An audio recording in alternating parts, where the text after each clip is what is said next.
Today, I want to talk about a comment I received on one of my Aromantic videos that really struck a chord with me. It was from someone who expressed their fear of discovering that they might be aromantic. First off, to the person who left that comment, and to anyone that it resonates with, I want to say that your feelings are valid. It's completely normal to feel apprehensive about discovering aspects of your identity, especially when it's something as deeply personal as your romantic orientation. Learning new things about ourselves can be scary, and you are not alone in that feeling. I want to remind you that being aromantic doesn't mean you're broken or incapable of love. It simply means that your experience of romantic attraction might be different from what society often portrays as the norm, and that's okay.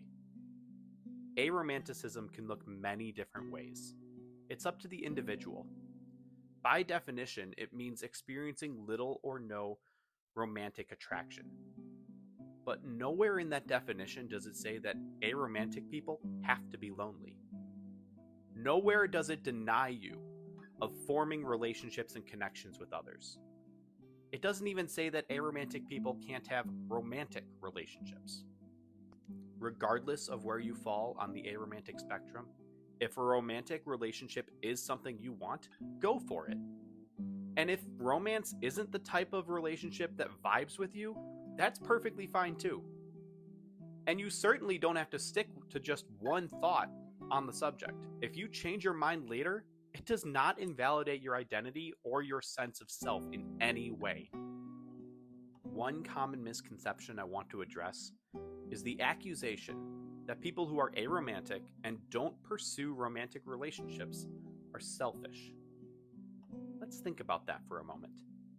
How can you be selfish towards a hypothetical partner that doesn't even exist?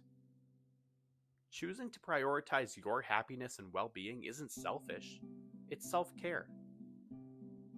For me, friendship and family mean the world. There's so much love and support to be found in those relationships. And sometimes it's nice to just do things on my own without having to worry about entertaining someone else. Take this past weekend, for example. I attended the Chicago Comics and Entertainment Expo, also known as C2E2 for short. And I went by myself. I spent the day walking around in my Casey Jones cosplay from Teenage Mutant Ninja Turtles that I'd spent months piecing together. I put myself out there in something I'm passionate about, meeting people, getting photos and autographs with celebrities that I've admired for years, and even attending a panel at the main stage with the legendary Christopher Lloyd. It was an experience that I wouldn't trade for anything.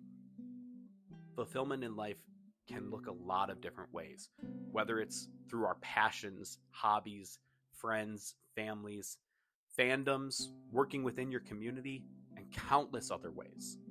Now, I won't pretend that I don't have fears or worries about how my own future will turn out. I do. But I also believe in the power of forging our own paths. You know, at the end of his panel, Christopher Lloyd reminded us all of his final words as Doc Brown in Back to the Future Part 3. Your future is whatever you make it, so make it a good one. So to anyone out there who's grappling with similar fears or uncertainties, know that you're not alone. Your journey is uniquely yours, and there's no right or wrong way to navigate it. Embrace who you are, surround yourself with people who uplift and support you, and remember to always strive for a future that brings you joy and fulfillment. Thank you for watching, and remember to make your future a good one.